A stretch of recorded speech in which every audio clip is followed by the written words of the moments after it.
boleh memang semua nak tayar cemerlang, tapi kita tepuk poket jugalah. Poket tu boleh cemerlang, then go ahead. Poket tak boleh cemerlang.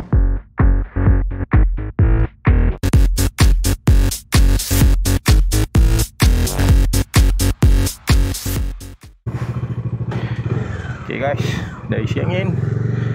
Let's go. Kita dah set kosong-kosong.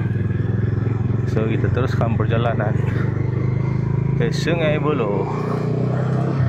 Hangat pagi ni. So kita tengok macam mana keadaan seterusnya. So let's go. Oh, rasa okey sikit. Memang angin kurang sikit lah tadi.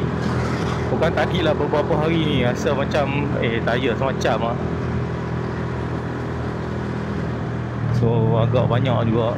Betul lah, kena ada pump sendiri ya. Nak pergi stesen minyak kadang malas. Lepas tu lagi satu, tahulah big bike ni tayar dia lebar-lebar kan. Rim dia tu lebar. So bila rim lebar tu nak pump agak menceceh juga. Aduh, sebab dia punya apa, valve tube tu dia jenis menegak. Kalau dia jenis type L tu mudah pasti dia kena tukar lah type L. Senang sikit nak pump. Kalau pergi stesen minyak macam-macam PL kan ni, dia punya kepala pump tu susah juga nak mengepam. Tak payah cakap ni lah, masa VF3i dulu pun sama kak, dia rim lebar, tayar 120 belakang lah. Oh, menceceh juga nak pump. Bila dia malas, orang kata merumitkan keadaan tu, dia mula malas nak pump tu agak-agak okey lah. Agak-agak okey lah sebab motor kita pakai daily kan. So kita boleh agak lah, itu je beza dia. Kalau tak pakai daily memang nak tak nak kena buat.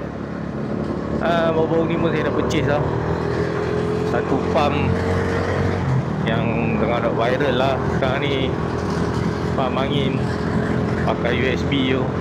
Belasah je lah beli, dalam RM80 lebih kan. Dapat diskaun total mari-mari kiri kanan 100 pula, 60 lebih. Kasih sambal lah satu. Senang standby terus, kita charge saja, bagi penuh. So pump tu boleh guna untuk pump. Katanya boleh 4 biji tayar lah sekali isi penuh dia punya bateri. Dan kita tengok lah macam mana nanti dah sampai. Belum sampai lagi, saya baru order je semalam. Cakap je dah sampai lah. So dah sampai tu mudah lah. Biar je dalam motor. Sebab saya pun ada tayar patches untuk tampung tayar tu, cacing. Tapi pump tak ada. Terror lah. Sebab ada fikir tenang lah pergi stesen minyak, kita daily kan pakai. So kalau ada masalah stesen minyak banyak. Kalau ada lebih baik sebenarnya. So lepas ni salah, kena ada lah, memudahkan cara sikit. Macam-macam lah sekarang ni ya. Teknologi pun bagus lah. Tapi cuma tu lah, naik motor ni dia ada terhad.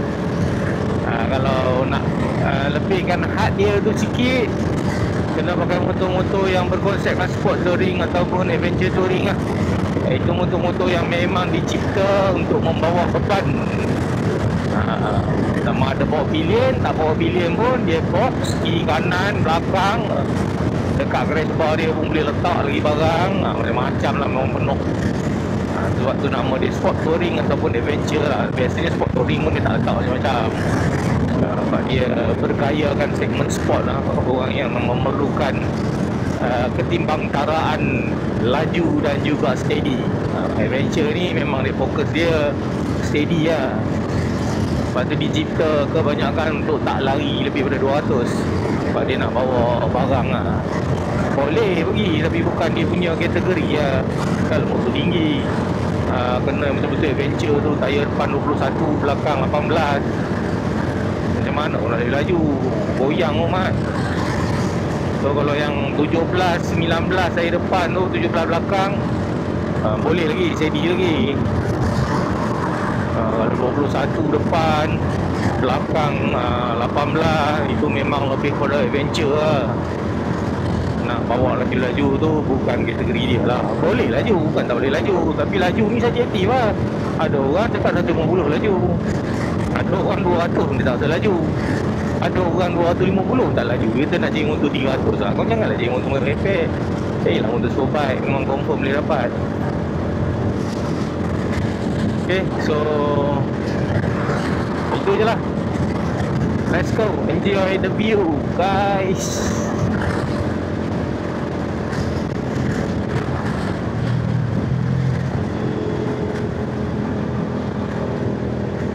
Oi, apa ni ada jalan?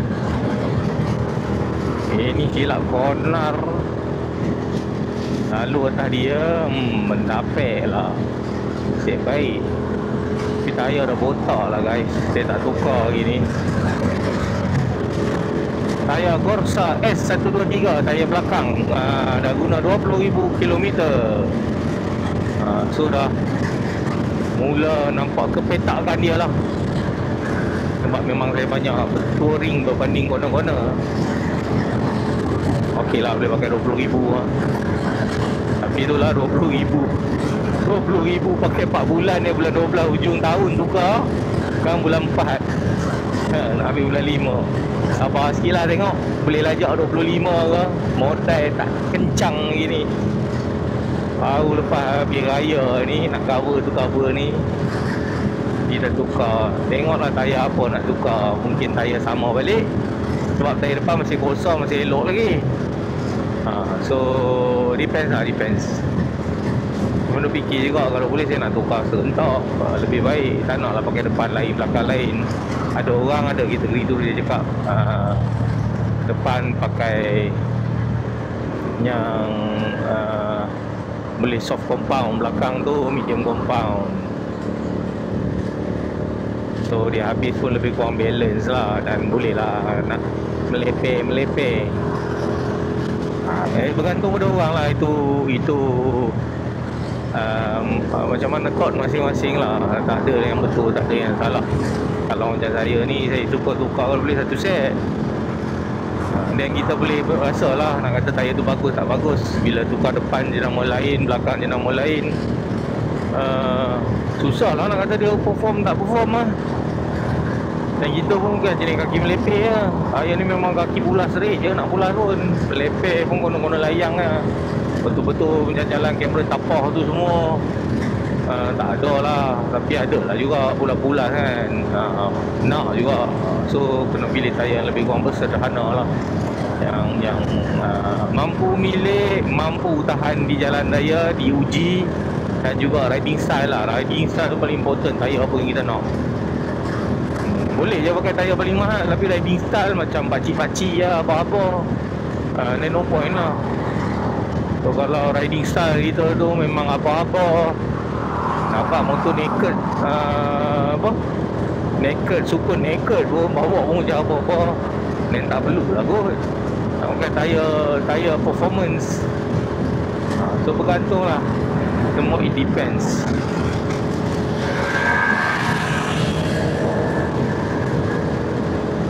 Kalau Corsa ni boleh cakap okey lah performance masa awal-awal, masa penggunaan dalam 15,000. Lepas 15,000 tu memang rasa dia dah banyak juga geli-geli. Sekarang pun banyak geli-geli lah. Bila hujan ni boleh rasa lah hujan, especially hujan, memang jalan ni basah berair. Dia jalan baru lepas hujan tu jalan tak berair, dia dah serak tu okey, boleh rasa okey lagi lah. Tak ada lah kata okey gila-gila kan, okey je. Jalan memang berair. Oh, Masya Allah. Corner relax pun dia tak relax. Boleh rasa geli-geli dia. Kena line putih lagi lah. Even sekarang pun kalau kering pun bawa laju boleh rasa lah. Dia tak boleh nak pick up dah jalan. Macam corner-corner macam ni, tengok boleh rasa belakang. So kena relax lah. Memang dah tahu tayar dah kat tu je, tak payah nak buat tera-tera. Dia satu lagi saya rasa mungkin lah, tayar dah flat. Bila tayar dah flat tu, bila kita lean, dia dekat hujung flat tu lah, dia dah flat kan. So dia ada lekukan tu yang membuatkan dia tak boleh cukup cingkam lah. So mungkin tayar-tayar jenis radial soft compound ni dia tak boleh, tak tahulah, dia flat juga. Flat dia kurang lah kot. Tayar medium compound, hard compound memang kalau dia flat lah. Jadi macam tayar kereta, lepeh. Dan motor dia kena bulat cantik lah, curve cantik, oval dia tu. So Itulah mungkin lah kot, sebab saya baca pun dia punya penggunaan sebenarnya dalam 12,000 ke 18,000 km ya, Corsa 123 ni. Tapi feedback daripada pengguna-pengguna, dia orang cakap boleh pakai sampai 25,000 sampai 30,000 k mileage. Wow, pesona lah juga kita. Tapi bila check betul-betul dia punya spek, on average lah dekat 20 ke lah. Lepas 20 dia memang tak perform dalam macam sekarang ni. So laju saya boleh lah bawa corner-corner. Sekarang orang tak berani nak ambil lah, boleh rasa sangat lah dia buang. Kena relax je lah, tambah-tambah hujan. So tak apalah, kita relax je lah. Dan kita tahu yang paling penting selamat. Kalau boleh memang semua nak tayar cemerlang, tapi kita tepuk poket jugalah. Poket tu boleh cemerlang, then go ahead. Poket tak boleh cemerlang, please stay behind. Buat apa yang mampu.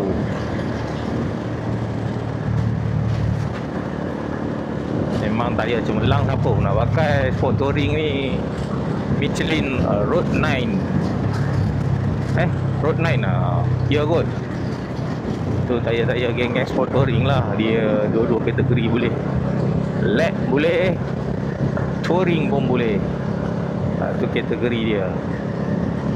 Sekejap ni nak ambil jalan mana ni? Ni kata jalan macam ni pening kepala ni. Atas kot. Tengok map pun kadang tak boleh faham baca map ni. Okey, lagi satu comparison pun lah. Tayar ni kalau kita nak kata dia cemerlang masa dia kering, kita tak boleh bandingkan lah dia kena cemerlang masa dia basah.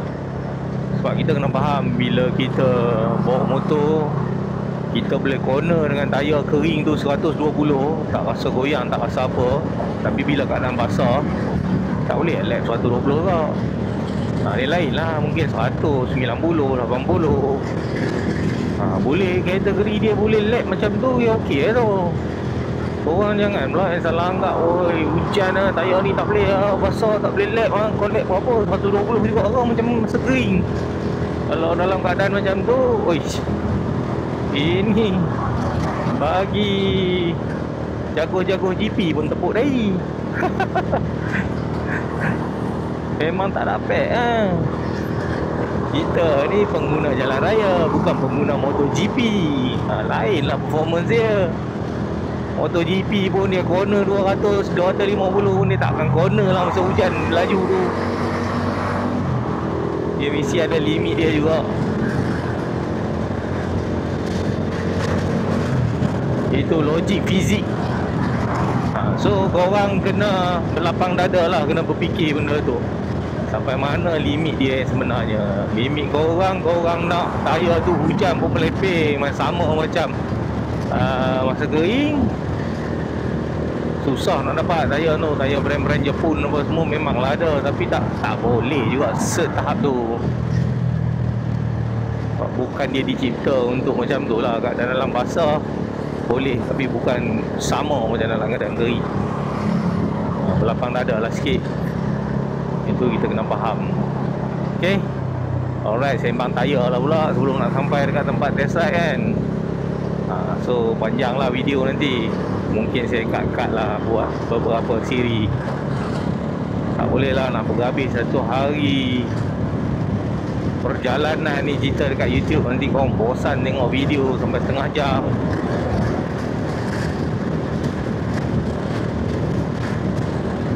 Tak, itulah kena kita buat sambungan nanti.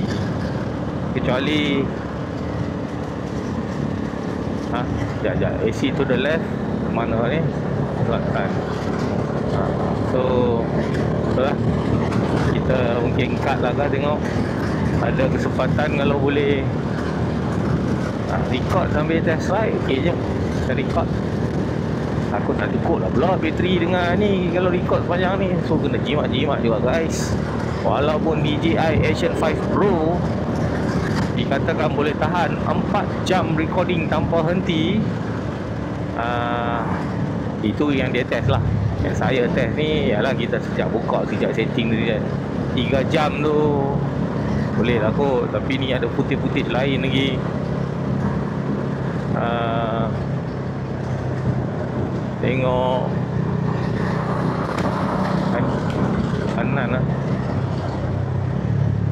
Lagipun tengok storage card pun macam limit setakat 2 jam je boleh record ni. Itulah saya tengok nanti putih macam mana. Boleh up, saya up. Sekali tak boleh up, kena bagi-bagilah part-part. Sekejap lah. Lebuh Raya Mahameru. Oh, jalan Valley ni, jalan ni memang mengelirukan. Kita bukan biasa. Kami Valley ni keluar mana ni? Sungai Besi. La ilaha illallah, mana Subuh Valley? Ke mana Subuh Valley? Hai, bening. Sungai Besi ni masuk Jalan Istana. Tu dia guys. Dah tahu dah sikit-sikit. Jalan Istana. Dah kajian baik. Sebelum ni memang lantak hang. Aku tak tahu langsung jalan kat KL ni nama apa. Yang aku tahu ke Waze. Hai, belasah.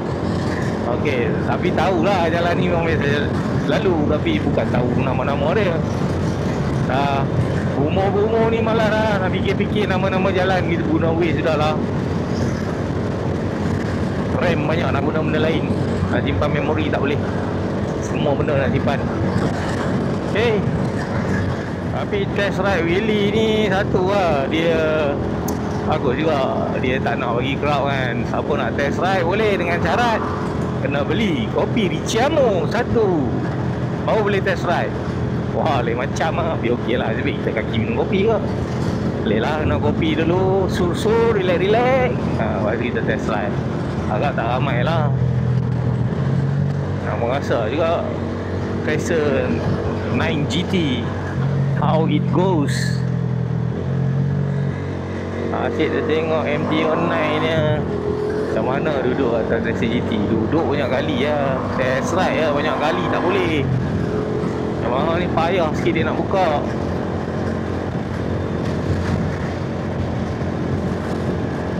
Yang gerak buat pun banyak Kawasaki lah. So memang versi 1000 tu memang jatuh cinta lah. Dia punya serba-serbi memang okey lah dalam wishlist lah. Tapi kita kena tengok kat segmen kita ni macam mana, poket kita macam mana. So cita-cita tu ada lah.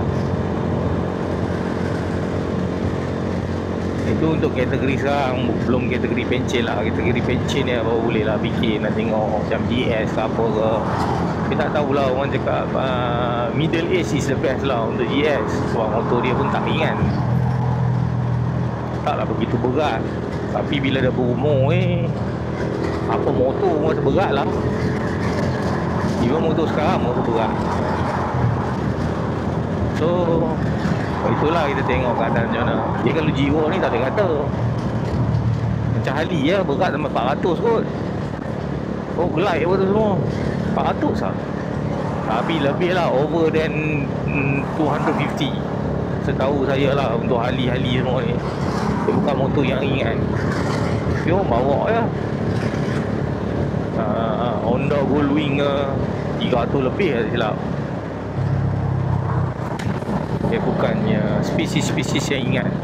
Tapi orang tua bawa dia, dah jiwa dia. So timur je lah.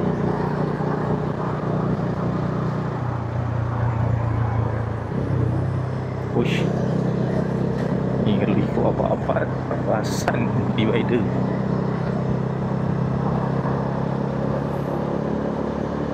Ada member juga pakai Tracer 9 GT tapi tak ada kesempatan nak test ride. Kat padu lah berulang kali daripada Kedah balik KL. Tapi tengok atas jalan pun nampak orang padu lah. Cuma dia kategori sport touring lah. Dia punya bukanlah keburukan, dia punya segmen dia tu, dia lebih kepada sport touring yang memang untuk atas jalan ya. Sebab motor dia lower clearance, ground clearance dia 17 lebih je, taklah begitu tinggi. So kalau ni duduk lagi kat atas tu semua, ground clearance dia tu makin jadi kurang lah. Sebab ada tengok juga, saya duduk juga dalam group racer, dia orang cakap kadang naik 2 orang, naik bumper pun sangkut dah, macam kereta lower. Itu membuatkan rasa macam, oh okey, dia ada, yalah, kita ikut keperluan kita lah. Kita bukannya nak sesuatu kita nak tu semua tu akan fit kita. Kita kena mencari lah yang ikut sesuai yang kita. Itulah motor, kita nak cari yang suit kepribadian kita. Dan saya ambil motor ni, ni nama pun motor cuba-cuba kan, kita pakai, kita nak tahu ni. Baru daripada situ kita belajar banyak benda, baru tahu motor ni pun bukan kategori motor yang tinggi lah. Motor tapi dia tak lower sangat, tak lower macam Dion 9 apa semua. Dia masih ada ground clearance dia. Saya pula tak adalah pernah bawa off-road, tapi pernah lah jalan-jalan gravel apa semua, bumper mana ini semua pun saya dah hantam, tak ada lah pernah sangkut lagi. Okey lah. Tapi kalau tanya saya, motor sekarang ni saya dah pakai dah 40,000 kan perjalanan. Motor ni memang sesuai untuk buat daily ride.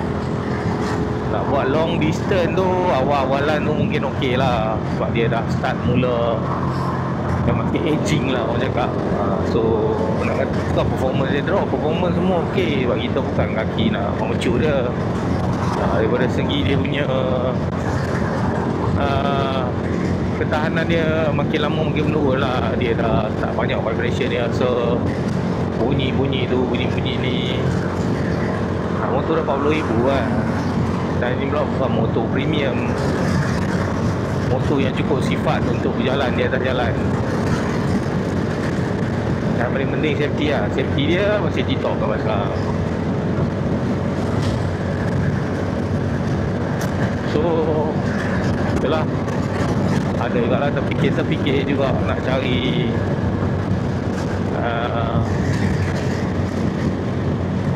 second bike untuk weekend ke, but not now lah.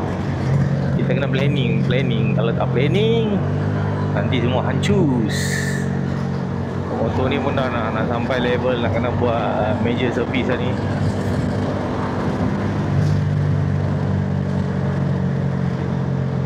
Tapi banyaklah yang dipelajari, untuk pemula sangat sesuai.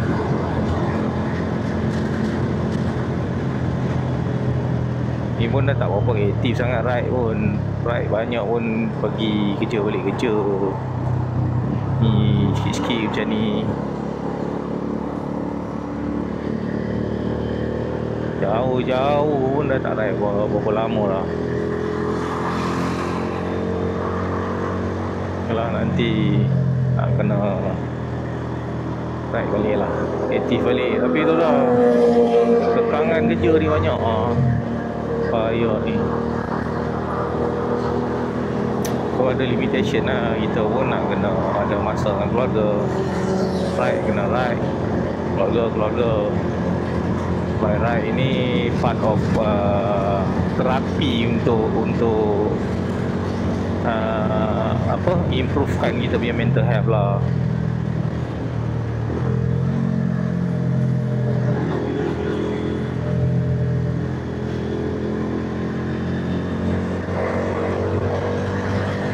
Ni lalu jalan mana? Dash rambut. Entahlah guys, saya pun tak pernah lalu jalan ni. Ikut je lah wis.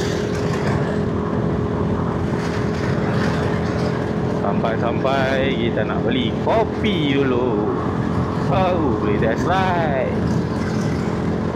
Dah itu dia punya ni. Dia pun nak kena minum dah harga. Mana laluan motor? betul apa.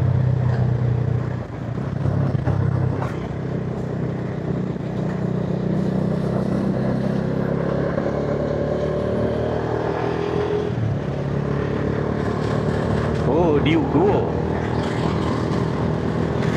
Tak mau tak lalu Diuk. Boleh keluar Kuala Selangor Jalan Lama.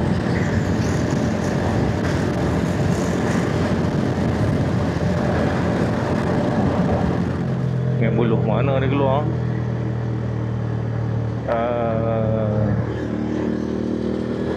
SMM.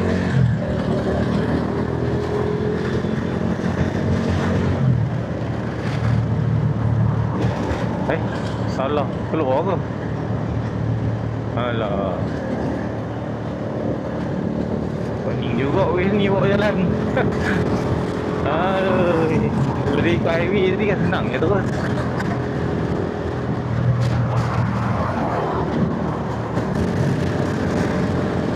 Yang Ulung ni pun besar juga kan guys.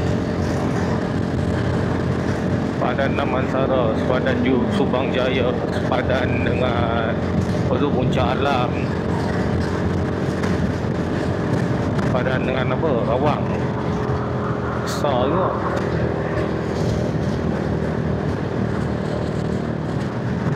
Okay guys, macam dah tak jauh. Dan sudah nak sampai.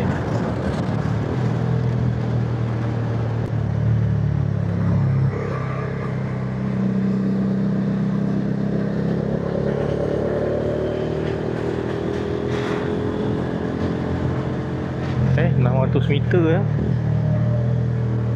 Di manakah itu?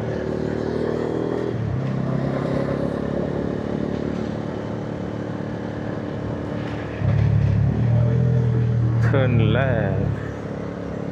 Let's turn left. Allahu Akbar.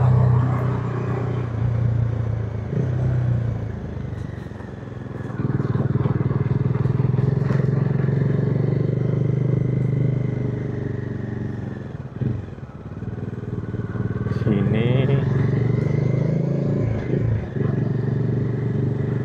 di manakah dia?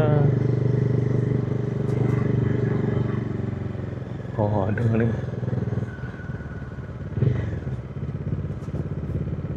Oh, boleh juga kan di Ciamu. Parking sini lah guys.